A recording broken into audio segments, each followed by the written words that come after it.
اب کیا فرمائے گا دوسری شادی کی شرعی حیثیت پر ابتداً کلام فرما دیجیے۔ اعوذ باللہ من الشیطان الرجیم، بسم اللہ الرحمن الرحیم۔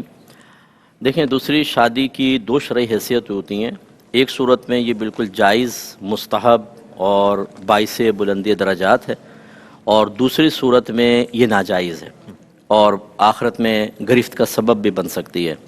اس پہ دلیل یہ ہے، اللہ تعالیٰ نے ارشاد فرمایا کہ فَانكِحُوا مَا طَابَ لَكُم مِّنَ النِّسَاءِ مَثْنَىٰ وَثُلَاثَ وَرُبَاعَ فَإِنْ خِفْتُمْ أَلَّا تَعْدِلُوا فَوَاحِدَةً۔ اللہ تعالیٰ فرماتا ہے کہ جو عورتیں تمہیں پسند آئیں تم ان سے نکاح کر سکتے ہو، دو دو سے، تین تین سے، چار چار سے۔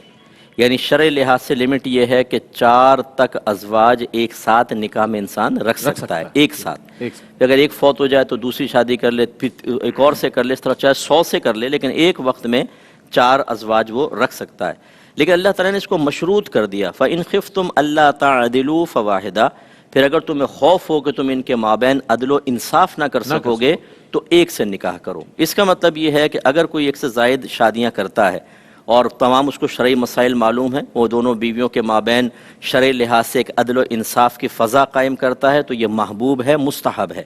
نبی کریم صلی اللہ علیہ وسلم نے اللہ کی اجازت سے، حکم سے ایک سے زیادہ شادی فرمائیں۔ اکثر صحابہ کرام کی زیادہ شادیاں تھیں، اور اس زمانے میں اگر شادی نہیں تھی تو کنیزوں کا تصور تھا، ان سے جسمانی تعلق قائم کر کے جو بچہ پیدا ہوتا اس کا نسب آقا سے ثابت ہوا کرتا تھا۔ ایسی صورت میں چونکہ ایک عورت کو پروٹیکشن حاصل ہوتی ہے، بعض اوقات مطلقہ ہوتی ہیں، بعض اوقات بیوہ ہوتی ہیں، بعض اوقات اوور ایج بچیاں ہوتی ہیں، ان کے رشتے نہیں ہوتے، تو چلیں بہت اچھی بات ہے کہ کسی کو آپ نے سہارا دیا، عدل و انصاف سے بھی کام لیا، ایک بچی کو ایک گھر بار مل جاتا ہے، وہ شوہر کی خدمت کر کے درجات بلند ہوتے ہیں، اور اس سے کثرت اولاد کا فائدہ حاصل ہوتا ہے، جس کے بارے میں نبی کریم صلی اللہ علیہ وسلم نے خود فرمایا کہ میں بروز قیامت اپنی امت کی کثرت پر فخر کروں گا۔ سبحان اللہ۔ لیکن منفی پہلو اس کا کیا ہے کہ اگر ہم عدل و انصاف نہ کر سکیں، بعض اوقات جوش میں آ کے دوسری شادی کر لیتے ہیں، پھر وہ پہلی والی زوجہ تلواریں نکال کے اپنے بھائیوں کو لے کر آ جاتی ہے، خاندان والے پریشر ڈالتے ہیں کہ بھئی ہمیں تو امید نہیں تھی تم ایسے گھننے نکلو گے، کیونکہ وہ مطلب یہ کہ ویسے تو سب کے سامنے سیٹ چل رہا ہوتا ہے لیکن اس کا کہیں اور بھی مسائل چل رہے ہوتے ہیں۔ اب وہ گھر والوں کی یہ غیر متوقع صورتحال ہوتی ہے کہ سنا تو تھا دوسرے شادی کر لی اس نے بھی کر لی۔ اب اس میں ہوتا ہے کہ پریشر ڈالتے ہیں، پھر یہ جو ایک ٹارزن بھائی ہوتا ہے ہمارا کہ جو پہلے بڑا چوڑا ہو کے اس کو وعدے کرتا ہے، کیونکہ اس منزل تک پہنچنے کے لیے بہت سارے پل صراط پار کرنے پڑتے ہیں، وعدے، ارادے اور استحکام اور ہمت اور حوصلہ اور جرأت۔ اس کے بعد جب وہ شادی ہو جاتی ہے پھر وہ پیغام دیتا ہے بھئی میں اپنی پہلی بیوی کو ناراض نہیں کر سکتا، میرے بچے مجھ سے ناراض ہو رہے ہیں، میرے تمام کے تمام برادر ان لا سیاسی پارٹیوں کے اندر ہیں، مجھ پہ پرچہ کٹوا دیں گے، FIR 50-60 بلوچستان کی وہ مچھر جیل ہے پتہ نہیں کون سی، اس میں ڈلوا دیں گے مجھے، میرے لیے مسائل ہو جائیں گے، اس لیے میں تو نہیں آ رہا ہوں۔ اب وہ معطل چھوڑ دیتا۔ کتنی بچیاں پھر ہم سے رابطہ کرتی ہیں، وہ صاحب ایسا ہوا۔ پہلے تو ہم بچیوں سے کہتے ہیں جب آپ کو پتہ تھا کہ وہ شادی شدہ ہیں اور اس میں ڈس بیلنس انسان ہو سکتا ہے، ماحول ہو سکتا ہے، تو آپ نہ کرتی ہیں، آپ کوئی اور کرتی، لیکن چلیں آپ کو بھی شرعی حق حاصل ہے تو آپ صبر کریں۔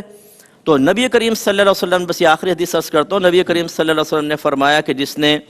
ایک زوجہ کو، ایک سے زیادہ اس کی بیویاں اور ایک بیوی کو معطل چھوڑ دیا کہ اس کا حق ادا نہیں کرتا، تو وروز قیامت ایسا آئے گا کہ اس کی ایک جانب شل ہوگی،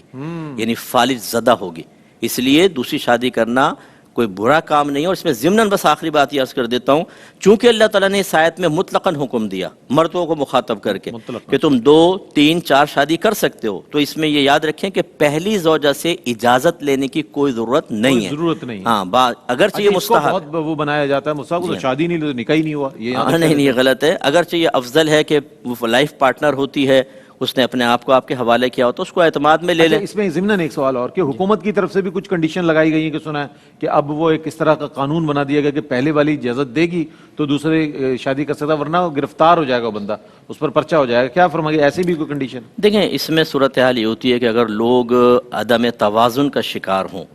اور کتنی بچیوں کو شادی کر کے اپنی خواہش نفسانی پوری کر کے لٹکا کے چھوڑ کے چلے جائیں، تو پھر ایسی صورت میں اگر گورنمنٹ اس قسم کے سرکشوں کو قابو میں کرنے کے لیے کوئی قانون بنائے تو اس کی گنجائش نکلے گی۔ یہ تعزیراً سزا کہلاتی ہے، حداً نہیں ہے، شریعت نے مقرر نہیں کی، لیکن تعزیراً ایسا ہو سکتا ہے، جیسے اب 3 طلاقیں دے دینا ایک دم، اس پر پابندی لگا دیں، ایک ہی طلاق آپ دیں گے، 3 طلاق نہیں دیں گے، 3 طلاق دو گے سزا ملے گی۔ یہ اچھا قانون ہوگا تاکہ طلاق بدعی سے بچے انسان، طلاق کی شرح کم ہو جائے گی، طلاق کی شرح بھی کم ہوگی انشاءاللہ۔ ٹھیک ہے۔